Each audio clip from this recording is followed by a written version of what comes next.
देखिए, आज के इस वीडियो में हम लोग बात करने वाले हैं भारतीय इतिहास के गुप्त काल के बारे में। और भारतीय इतिहास का हमारा 5 क्लास लूसेंट का पहले ही हो चुका है और आज हम लोग 6ठा क्लास करेंगे जिसमें गुप्त काल से संबंधित सभी महत्वपूर्ण क्वेश्चन देखेंगे। अगर आप आने वाले किसी भी प्रतियोगी परीक्षा की तैयारी करते हैं तो आपके लिए यह वीडियो बहुत ही महत्वपूर्ण है। इसका PDF आपको टेलीग्राम पर मिल जाएगा और हर प्रश्न के लिए आपके पास 5 सेकंड का समय रहेगा। तो जितने भी दोस्त हैं लूसेंट कोर्स करना चाहते हैं उन सभी का इस वीडियो में स्वागत है। आज का पहला प्रश्न है, गुप्त वंश का संस्थापक कौन था? गुप्त वंश का संस्थापक कौन था? सही जवाब सभी लोग कमेंट बॉक्स में बताएंगे। गुप्त वंश का संस्थापक कौन था? एक का ऑप्शन सी श्री गुप्त बिल्कुल सही आंसर हो जाएगा। गुप्त वंश का संस्थापक श्री गुप्त था। नेक्स्ट प्रश्न है, गुप्त किसके सामंत थे? गुप्त किसके सामंत थे? 2 का सही जवाब ऑप्शन बी कुषाणों के। गुप्त जो थे वह कुषाणों के सामंत थे। नेक्स्ट प्रश्न है 3 नंबर, गुप्त वंश के किस शासक ने सर्वप्रथम महाधिराज की उपाधि धारण की? गुप्त वंश के किस शासक ने सर्वप्रथम महाधिराज की उपाधि धारण की?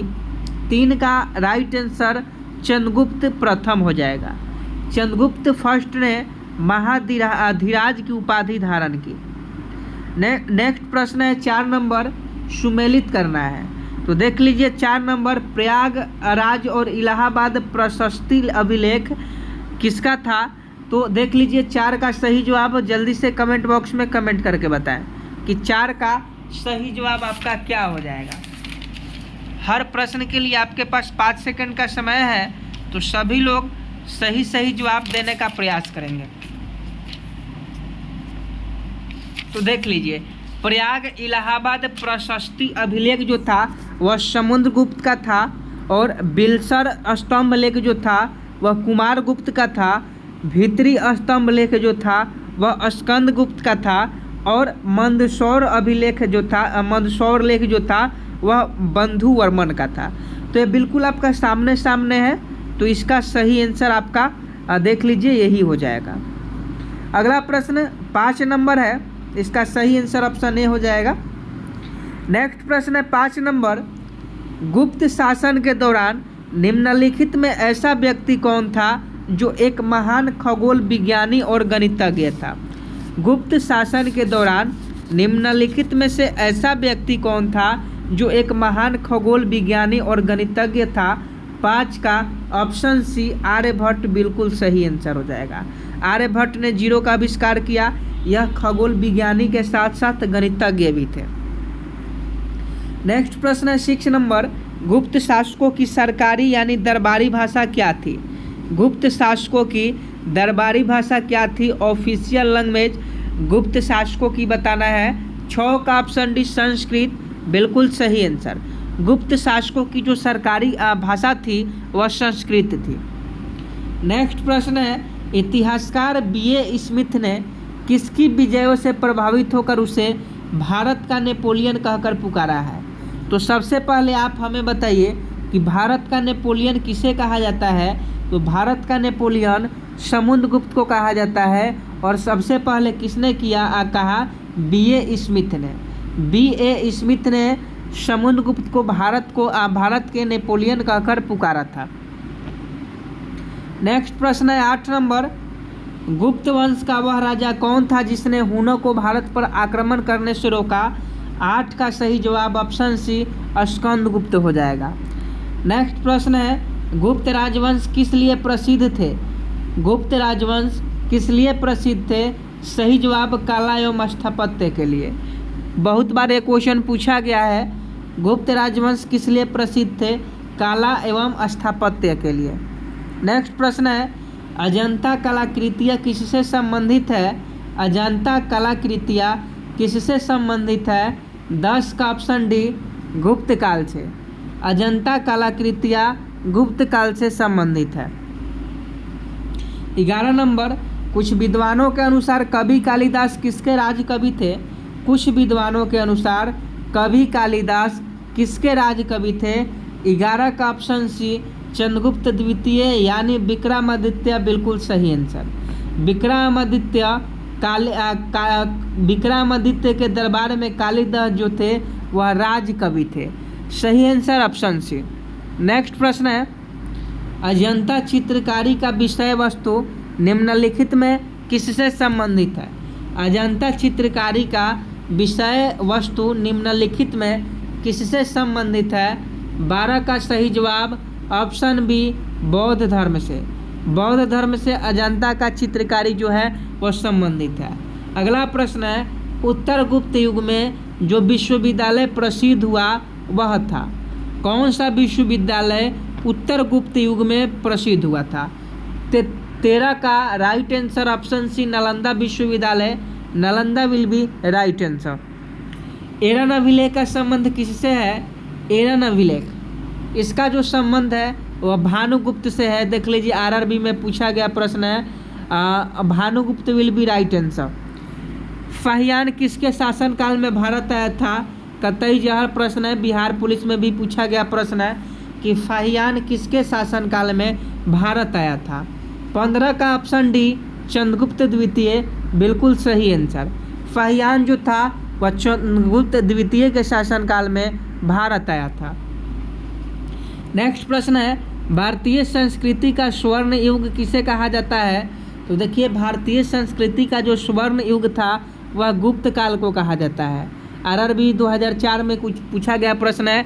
इस बार रेलवे ग्रुप डी और एनटीपीसी में भी पूछा गया है कि भारतीय संस्कृति का स्वर्ण युग यानी गोल्डन एज गुप्त काल को कहा जाता है। फाहियान कहाँ का निवासी था? फाहियान चीन का निवासी था। फाहियान कहाँ का निवासी था? चीन का। नेक्स्ट प्रश्न, सेतुबंध का रचनाकार प्रवर सेन द्वितीय किस वंश का शासक था?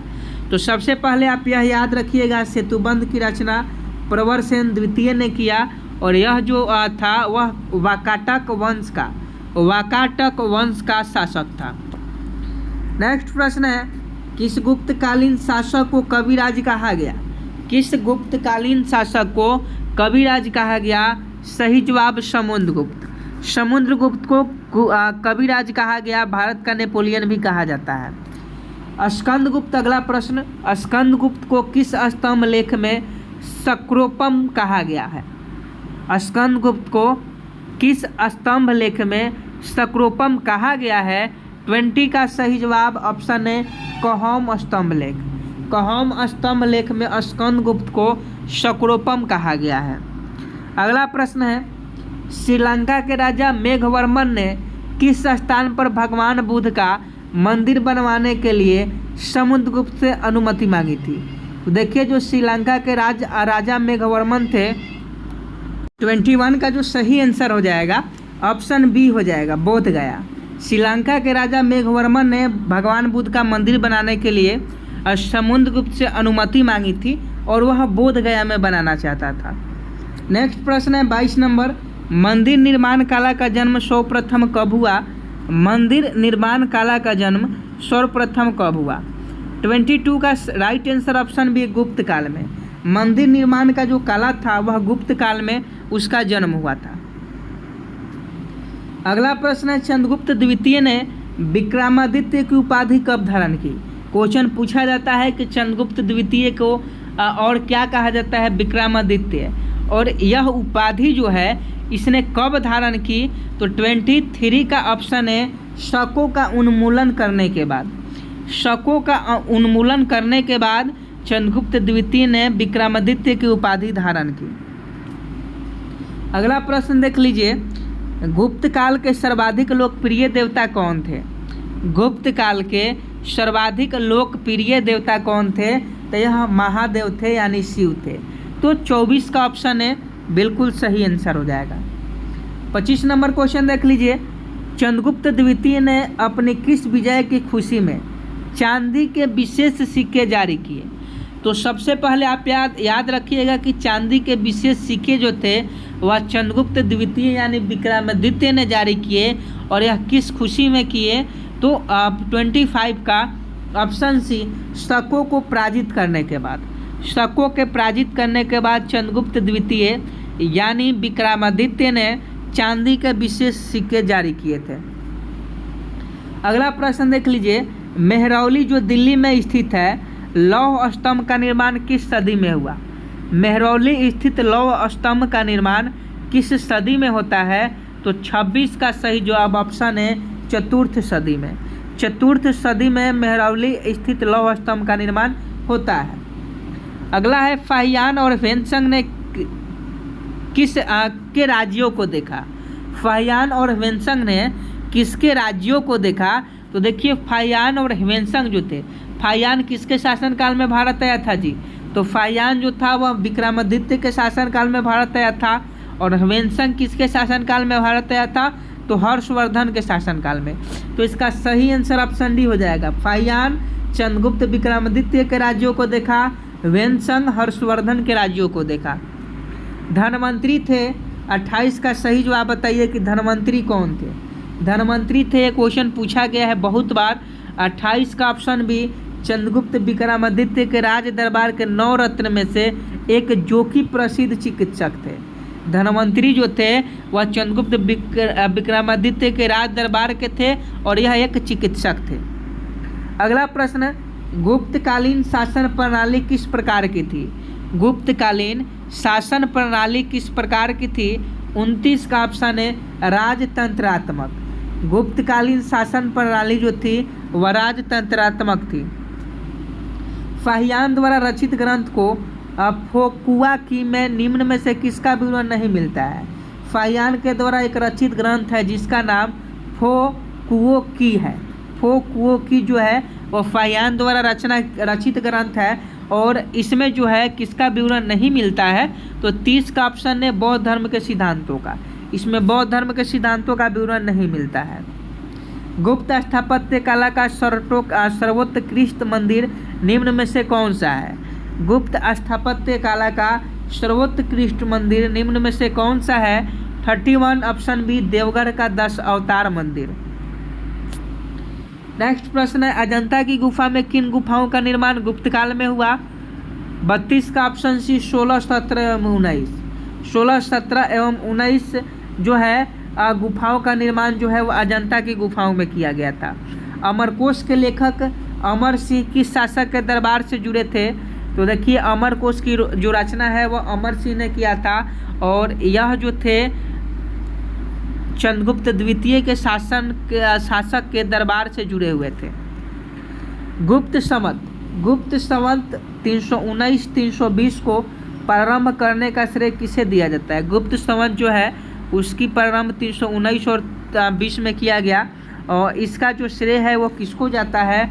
तो इसका श्रेय चंद्रगुप्त प्रथम को जाता है। Chandragupta first will be right answer. Chandragupta first ने गुप्त संवत का प्रारंभ किस उपलक्ष्य में किया? अगला प्रश्न है कि चंद्रगुप्त फर्स्ट ने गुप्त संवत का जो प्रारंभ था वह किस उपलक्ष्य में किया? 35 का सही जवाब ऑप्शन है अपने राज्यारोहण के स्मारक के रूप में। अगला प्रश्न, प्रयाग प्रशस्ति अभिलेख का लेखक हरिसेन किस शासक का दरबारी कवि था? प्रयाग प्रशस्ति अभिलेख का लेखक हरिसेन किस शासक का दरबारी कवि था? तो इसका सही आंसर समुद्रगुप्त हो जाएगा।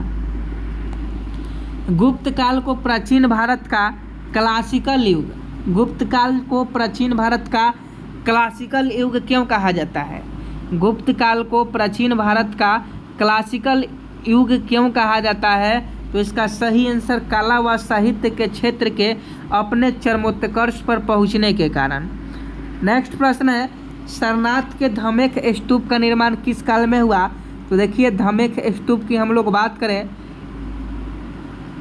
इसका निर्माण गुप्त काल में हुआ। गुप्त काल की सोने की मुद्रा को कहा जाता था, गुप्त काल की सोने की मुद्रा को दिनार कहा जाता था। कुमार संभव महाकाव्य किस कवि ने लिखा? कतई जहर प्रश्न है। कुमार संभव के लेखक कौन है? सही जवाब कालिदास। कालिदास ने कुमार संभव नामक पुस्तक को लिखा था। नालंदा विश्वविद्यालय की स्थापना का युग है, तो नालंदा विश्वविद्यालय की हम लोग बात करें तो यह गुप्त युग में इसकी स्थापना होती है, नालंदा विश्वविद्यालय की। गुप्त युग में भू राजस्व की दर क्या थी? गुप्त युग में भू राजस्व की दर क्या थी? इसका सही जवाब उपज का छठा भाग, माने 1/6 उपज का छठा भाग जो था वह गुप्त युग में भू राजस्व की दर थी। अगला प्रश्न, नगरों का क्रमिक पतन किस काल की एक महत्वपूर्ण विशेषता थी? सही जवाब गुप्त काल।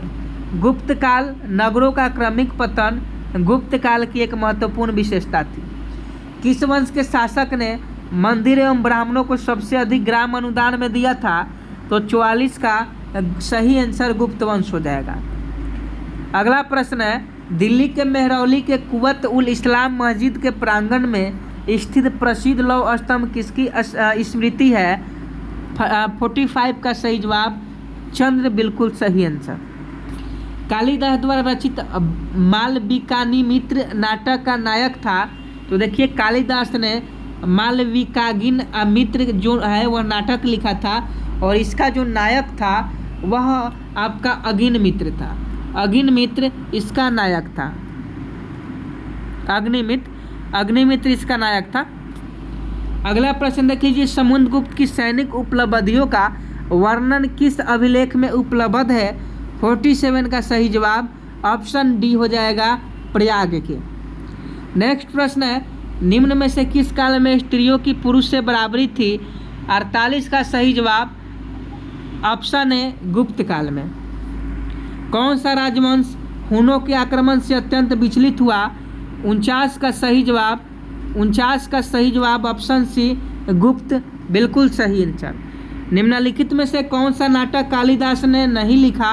तो ये भी लिखा था मालविका अग्निमित्र, विक्रमोर्वशीयम, अभिज्ञान शकुंतलम भी लिखा है।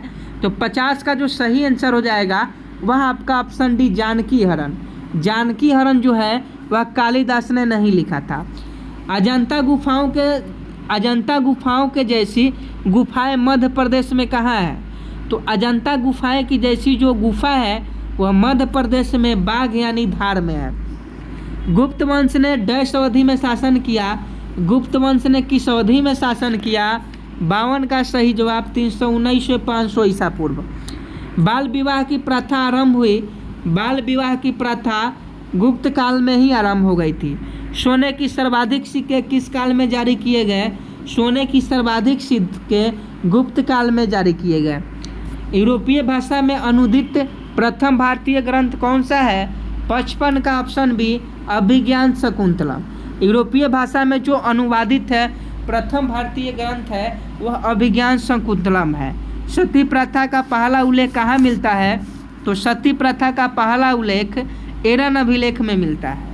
एरन अभिलेख से सती प्रथा का पहला अभिलेख मिलता है। अगला प्रश्न आपको मिलाना है, सही क्रम में बताना है गुप्त वंश शासकों का। तो देखिए गुप्त वंश शासकों का हम अगर सही क्रम की बात करें तो यहाँ देख लीजिए, सबसे पहले चंद्रगुप्त आता है, उसके बाद समुद्रगुप्त आता है, उसके बाद चंद्रगुप्त द्वितीय आता है, उसके बाद आपका कुमारगुप्त आता है और उसके बाद स्कंदगुप्त होता है। तो ये बिल्कुल आपका सीरियल क्रम में ही है, तो ऐसे ही याद करना है। बिहार पुलिस में ऐसा क्वेश्चन पूछा गया था। गुप्त वंश में पहले चंद्रगुप्त, समुद्रगुप्त, चंद्रगुप्त द्वितीय, कुमारगुप्त, उसके बाद स्कंदगुप्त। गुप्तकालीन सिक्कों का सबसे बड़ा ढेर कहाँ प्राप्त हुआ है? 58 का सही जवाब ऑप्शन है, ब्यान, भरतपुर में। किस गुप्त शासकों को नालंदा विश्वविद्यालय का संस्थापक माना जाता है? तो इसका सही जवाब कुमारगुप्त प्रथम को। कुमारगुप्त प्रथम को नालंदा विश्वविद्यालय का संस्थापक माना जाता है। गुप्त काल में उत्तर भारतीय व्यापार निम्नलिखित में से किस एक पतन से संचालित होता था? 61 का सही जवाब ऑप्शन है, ताम्रलिपि। ताम्रलिपि जो है वह गुप्त काल में उत्तर भारतीय व्यापार ताम्रलिपि पतन से संचालित होता था। गुप्त शासकों द्वारा जारी किए गए चांदी के सिक्के कहलाते थे? तो गुप्त शासकों के द्वारा जो चांदी का सिक्का जारी किया गया था वह जो है रूपक कहलाते थे, और सोने का सिक्का दिनार कहलाते थे। यहाँ देख लीजिए, मिलान करना है। विशाख दत्त विशाखदत्त कौन थे? तो विशाखदत्त की हम लोग बात कर लें कि विशाखदत्त कौन थे। तो देखिए विशाखदत्त जो थे वह कौन थे? तो यह आपका नाटक के रचयिता थे विशाखदत्त। विशाखदत्त कौन थे? नाटक से संबंधित विशाखदत्त का नाम आता है, तो नाटक से संबंधित इनका नाम आ जाएगा। और 12 मिहिर की हम लोग बात करें तो 12 मिहिर का जो 12 मिहिर देख लीजिए यहाँ पहले। 12 मिहिर जो है वह खगोल विज्ञान से संबंधित थे और चरक जो थे वह चिकित्सा से संबंधित थे। चरक किससे संबंधित थे? चिकित्सा से संबंधित थे। और यहाँ देख लीजिए चरक किससे संबंधित है? चिकित्सा से। और ब्रह्मगुप्त जो है वह गणित से संबंधित है। तो इस प्रकार से आपका जो है सुमेलित कर दिया जाएगा। चंद्रगुप्त द्वितीय के काल में विद्या, कला व साहित्य का महान केंद्र कौन सा था? तो 64 का सही जवाब 64 का ऑप्शन सी उज्जैन हो जाएगा। चंद्रगुप्त द्वितीय के काल में विद्या और कला साहित्य का महान केंद्र उज्जैन था। कालिदास की किस कृति की गिनती विश्व की 100 प्रसिद्ध साहित्यिक कृतियों में होती है? 65 का ऑप्शन सी अभिज्ञान शकुंतलम बिल्कुल सही आंसर। वर्तमान गणित में दशमलव प्रणाली आविष्कार का श्रेय किसे जाता है? दशमलव प्रणाली आविष्कार। सही जवाब गुप्त युग को। दशमलव प्रणाली का जो आविष्कार था वह गुप्त युग में हो चुका था। निम्न में कौन सा गुप्त वंश के पतन का कारण नहीं था? तो पतन का जो कारण था देख लीजिए, पहला है कि स्कंदगुप्त के बाद केंद्र की शक्तियाँ का दुर्बल होना, हुनों का आक्रमण, प्रांतीय शासकों का विद्रोह, और यहाँ देख लीजिए सत्ता के नियंत्रण के लिए आंतरिक कलह। तो पतन का कारण नहीं था, ये भी पतन का कारण था क्योंकि स्कंदगुप्त के बाद केंद्र की शक्ति दुर्बल हो गई थी। उसके बाद हुनों का आक्रमण भी हुआ था। प्रांतीय शासक जो थे छोटे बड़े वो सभी विद्रोह कर रहे थे। तो इसका सही आंसर ऑप्शन डी हो जाएगा। सत्ता नियंत्रण के लिए आंतरिक कलह जो था वह गुप्त वंश में नहीं था। नेक्स्ट प्रश्न देख लीजिए, निम्नलिखित में से किस गुप्त शासक ने अपने सिक्के पर अपने को बीना बजाते हुए आकृति में अंकित करवाया? कतई जहर प्रश्न है। 68 का सही जवाब ऑप्शन बी समुद्रगुप्त हो जाएगा। अगला प्रश्न देख लीजिए, वह प्रथम भारतीय विद्वान कौन था जिसने गणित को एक पृथक विषय के रूप में दिया? आर्यभट्ट। 69 का आर्यभट्ट बिल्कुल सही आंसर। गुप्तकालीन पुस्तक नवीनतम का संबंध है। गुप्तकालीन पुस्तक नवीनतम का संबंध चिकित्सा से है। तांबा का सिक्का जारी करने वाला पहला गुप्त शासक कौन था? तांबा का सिक्का सबसे पहले रामगुप्त ने जारी किया था। तांबा का सिक्का सबसे पहले किसने जारी किया था? रामगुप्त ने। तो देखिए गुप्त काल से संबंधित आपके एग्जाम में जितने भी क्वेश्चन पूछे जाते हैं गुप्त काल से संबंधित वो सभी क्वेश्चन हम आपको करवा दिए। और उम्मीद करता हूँ आपको यह वीडियो पसंद आया होगा। तो आप वीडियो को लाइक ज़रूर करेंगे, शेयर भी अपने दोस्तों के साथ करेंगे। और जो लोग अभी तक चैनल को सब्सक्राइब नहीं किए हैं वो चैनल को भी सब्सक्राइब कर बेल आइकन को प्रेस कर लेंगे। और आपको बता दें कि किसी भी कॉम्पिटिटिव एग्जाम की आप तैयारी करते हैं तो ऐप लॉन्च हो चुका है, ऐप पर कोर्स अवेलेबल है, आप लोग ऐप ज्वाइन कर सकते हैं, लिंक डिस्क्रिप्शन में है। मिलते हैं नेक्स्ट वीडियो में, तब तक के लिए जय हिंद जय भारत।